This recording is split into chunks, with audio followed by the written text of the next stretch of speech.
Some of this stuff we think is going to happen, and then we get skirt to another idea. All right, so the ever-changing TikTok story. It looks like we will finally have a TikTok US-based app as Donald Trump signed an executive order valuing the US portion of TikTok at $14 billion. And really the idea is for ByteDance, a Chinese-owned TikTok operator, to really carve off the US portion of TikTok. This is interesting because my biggest question on this is, are US consumers still going to be able to find, search, and will the algorithm serve them global content? That's what still we can't really figure out. We've tried to research this on the STN side, and we know that it looks like it's going to be predominantly a US-centric feed. The algorithm and data, and ByteDance is still involved as a minority owner. So that's interesting. We know that their minority stake will allow them to continue to run ads and e-commerce globally.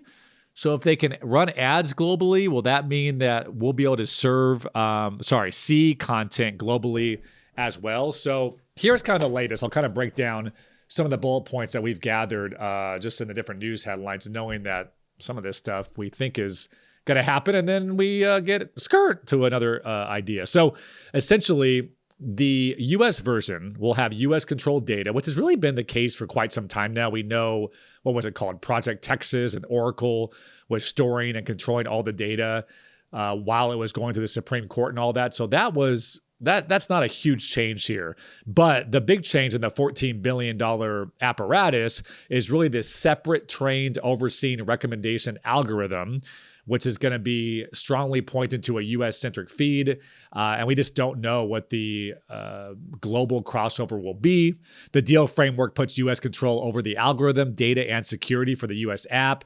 And Oracle is pretty much the main partner on this side. And then Trump did say that it was $14 billion in terms of what the valuation was. There wasn't really a lot of information from Vice President J.D. Vance of how they came up with that valuation.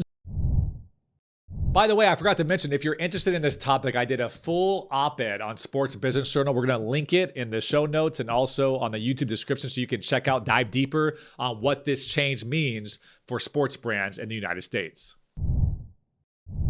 Really what's unknown right now, and I wanted to share with you all that we're constantly trying to stay out ahead of, is, again, will this, for US creators and US brands that are listening to this show right now, will the For You page be only US?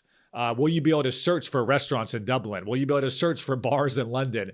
It's tough to know, because if that's the case, then we have a US algorithm, but also you're tapping into ByteDance's original algorithm. That's going to be tough to see.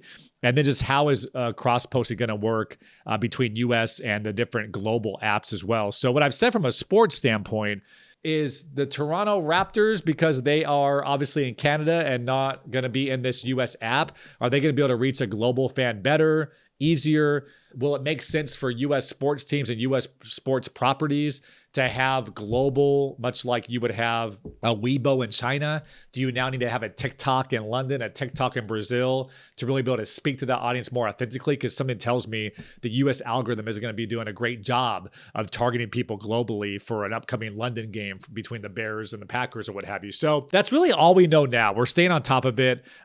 We do know that the US and global part is really what we're trying to figure out, and that ultimately this has officially been spun off, that ByteDance is still involved, that it's a different US-centric algorithm, and we're going to see what that means. The good news is every other social media platform really that is US based, and you can really still reach that global audience. So it's not as if this is going away, but it's going to be interesting as this gets rolled out officially and what it looks like, and if consumers hate the algorithm or it's pretty similar. But that's the latest. There is a US portion app that's going to be spun off. ByteDance is working with Oracle on it as we speak. That part was valued at $14 billion. And stay tuned to YouTube, my social media, and the podcast for more updates on the new US TikTok app. This has been another episode of the Business Social Podcast. My name is David Brickley. It's all been powered by STN Digital.